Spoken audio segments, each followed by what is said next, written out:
Shohei Ohtani speaks, but did it change any minds? USC football has suddenly become a major player in recruiting defense, and Riqui Puig plans to stay with LA Galaxy for years. Good morning. I'm James. This is your daily dose of sports and snark for the greatest sports city in the world, Los Angeles. This is the faithful Angelenos morning report. So it is March 26, 2024. Yes, I know the sound today is probably worse than it normally is. I apologize. What are you going to do? Technical difficulties. But we have an absolute ton of LA sports news to get to. And if you like being in the know about LA, clickety-clack the like button. Clickety-clack the subscribe button. There's a notification bell. Hit that. It'll let you know when we drop new content. Sharing is caring. Let people know we exist, and by all means comment. There is so much to talk about. Now, before we go through the news and notes and look at the scoreboard, Russell Westbrook returned for the Clippers, and Indiana beat them down anyway, 133-116. Kawhi Leonard scored 26 points. Look, Indiana was playing road games on back-to-back days, and they still dropped 133 on the Clips. So, no defense. And Kawhi Leonard, when the Clippers were surging a couple of months ago, Kawhi Leonard was dropping 30 a night. Now, I'm not saying that Kawhi Leonard needs to take more shots and that's the solution. I'm just saying it may be part of a larger problem that the Clippers have got to solve. Meanwhile, Kings 3, Vancouver 2. Anze Kopitar led the way with a goal and an assist. The Kings are on a 4-game winning streak. And today, the Lakers are at Milwaukee at 4:30. LeBron James is considered doubtful with a left ankle issue. But let's get to the news. Shohei Ohtani read a prepared statement for the press yesterday. And it is the first time that he spoke at them since the whole "my interpreter committed massive theft to cover his gambling debt" story surfaced last week. Like we were predicting yesterday, the two-time MVP who signed with the Dodgers, he spoke at the press instead of with the press because he shields himself from the scribes with an iron dome. How controlled was this environment? Cameras weren't even allowed into the press room. It was more controlled than the OJ trial. They didn't even have a sketch artist in the place. Ohtani repeated that he never placed a wager on sports, never asked anyone to do it for him. He said he had no idea what was happening until about a few days ago. Ohtani said he was shocked and saddened to learn that his former interpreter, a friend, stole, allegedly, about $4.5 million from him. And it also means that, quote, "I never agreed to pay off the debt or make payments to the bookkeeper," unquote. The alleged thefts came via computer where someone executed 8 or 9 transactions of about $500,000 each. Each was marked as a loan. Now, how you interpret the whole shebang literally is shaded by whether you hate the Dodgers. It's just that simple. If you don't hate the Dodgers, you probably give Ohtani the benefit of the doubt. If you do hate the Dodgers, he's Pete Rose plus Shoeless Joe Jackson plus Aaron Hernandez, right? Dave Roberts said Ohtani, quote, "was very honest in his take of what happened," unquote, and pledged support from the team. I don't think Ohtani holding this press conference is going to change any minds. I don't. Now, my gut feeling is Ohtani is clean, but that opinion is shaded. I'm a lifelong Dodgers fan, and if you say that to me, I actually hear you. I'm not going to call you stupid. But I could also argue that Ohtani took the interpreter into his closest trust because he's in a foreign country, the United States. He'd never learned to speak English. This was his lifeline to society. I understand, though, the legit reasons that you could have skepticism.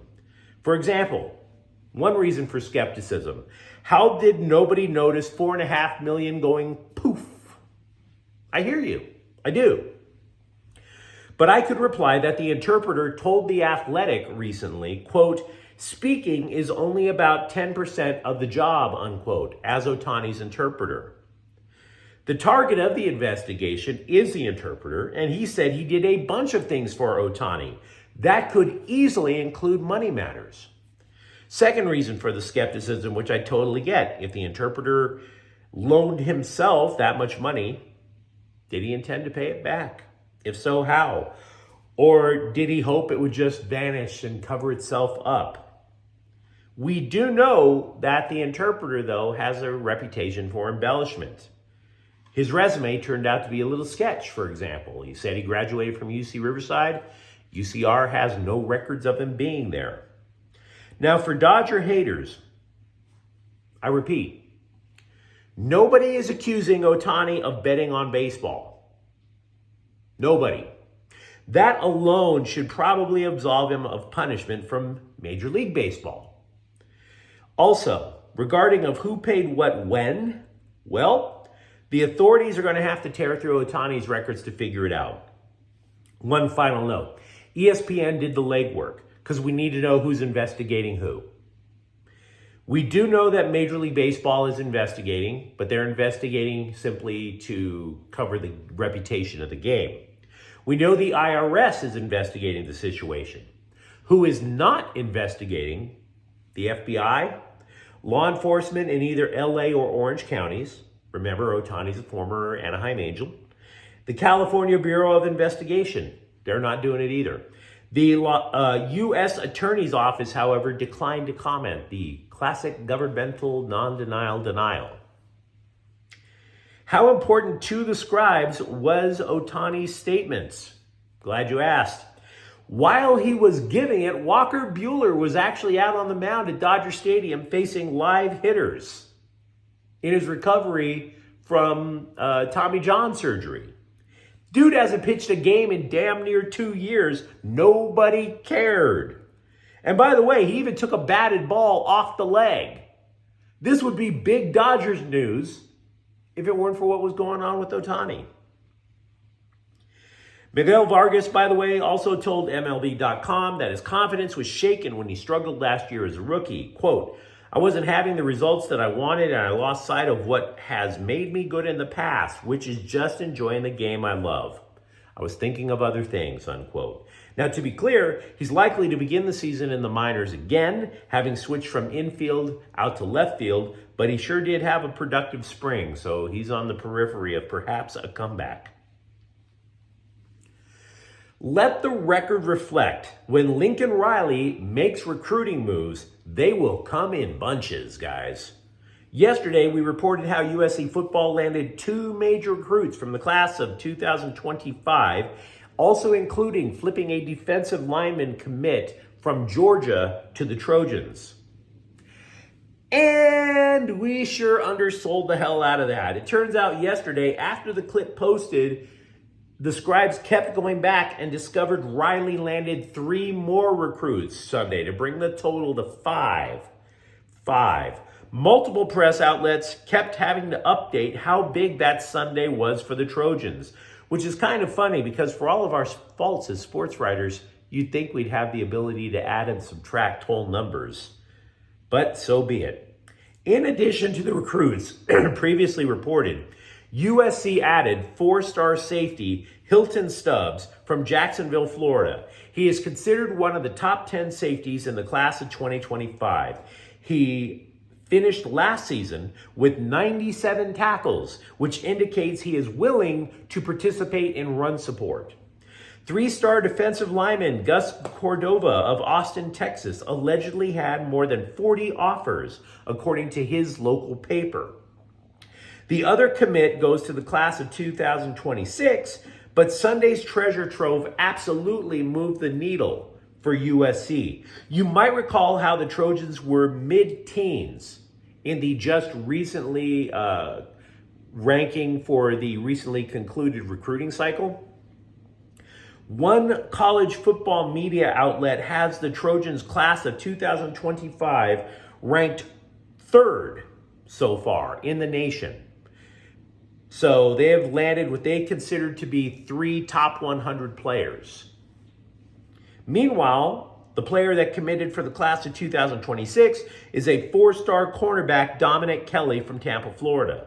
The final note I want to make on that, kind of obvious. It continues to mark a sea change in recruiting for the Trojans, away a little bit from offensive skill and strong towards defense. In the class of 2026, for example, they have 4 commitments, 3 of them are on the defensive side of the ball.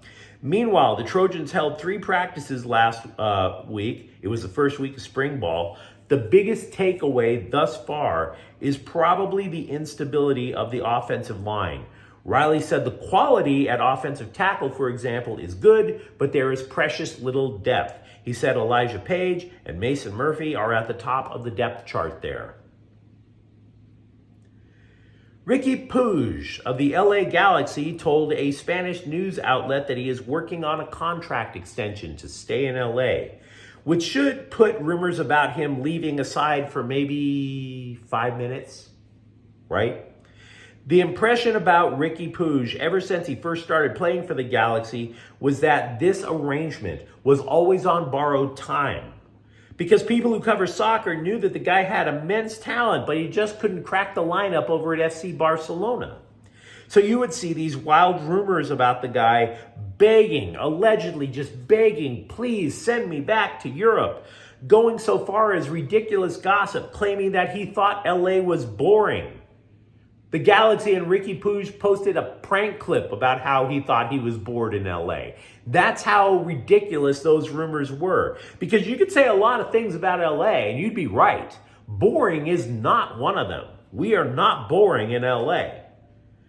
Puig said he eventually does want to return to Europe, but, quote, I must also say that I'm feeling very comfortable here, thoroughly enjoying my football, which I hadn't done in a long time. I feel incredibly valued. The coach instills great confidence in me, as do my teammates. I feel like a vital part of the club. I want to stay here for a few years, if possible, make a significant impact with the Galaxy, and be remembered positively by the fans as someone who left their mark, unquote. Now, if that doesn't sound like I'm happy with the Galaxy, I don't know what does.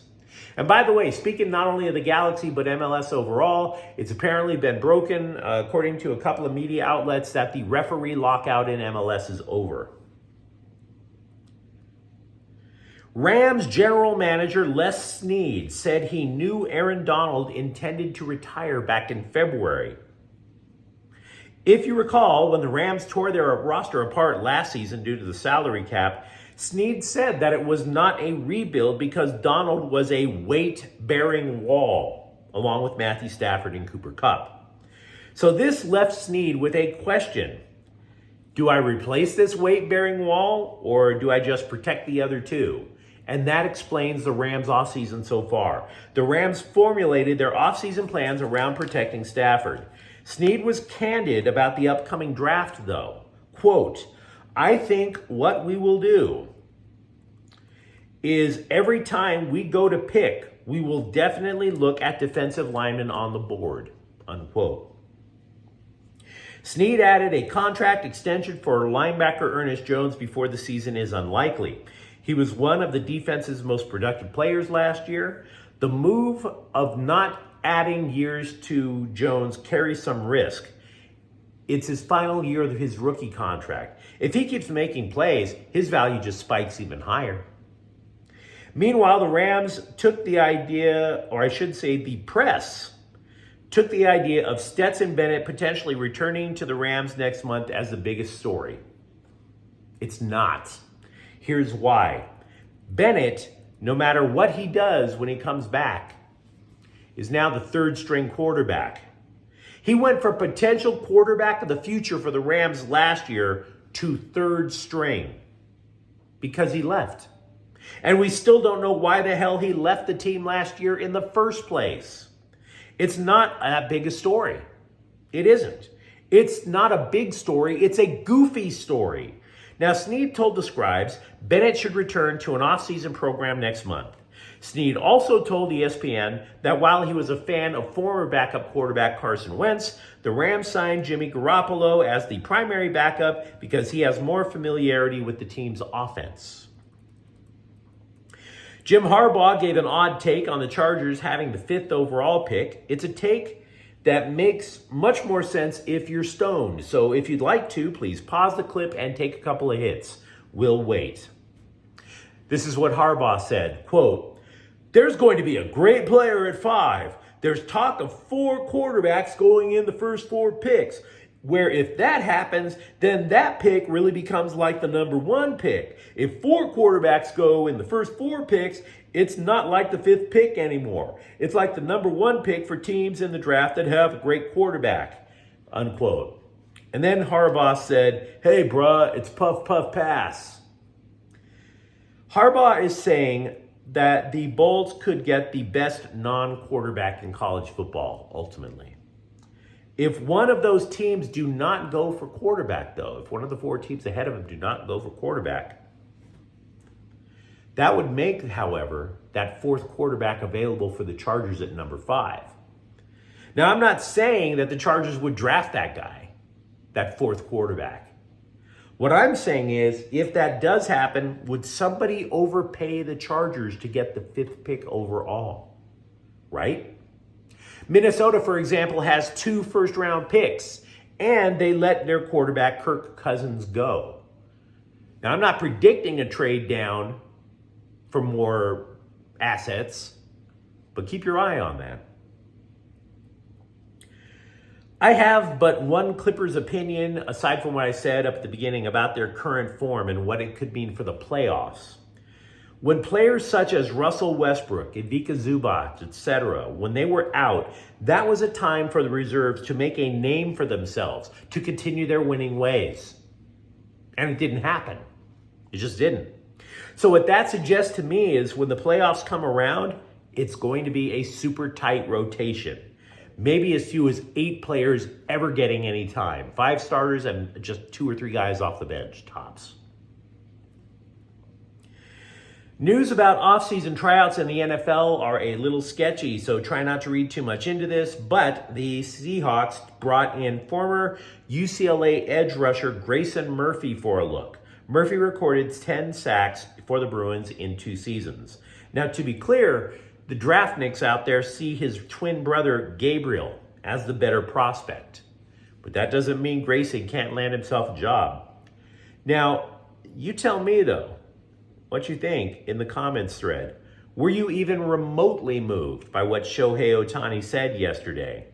Are you stoked about what USC is doing in terms of recruiting defense? And if you enjoyed the content, don't forget to subscribe to Faithful Angelenos. We are talking LA sports every single day now. Thank you for watching. I'm James. We'll be back tomorrow. Faithful Angelenos is a Ken Corte El Queso production. Take care.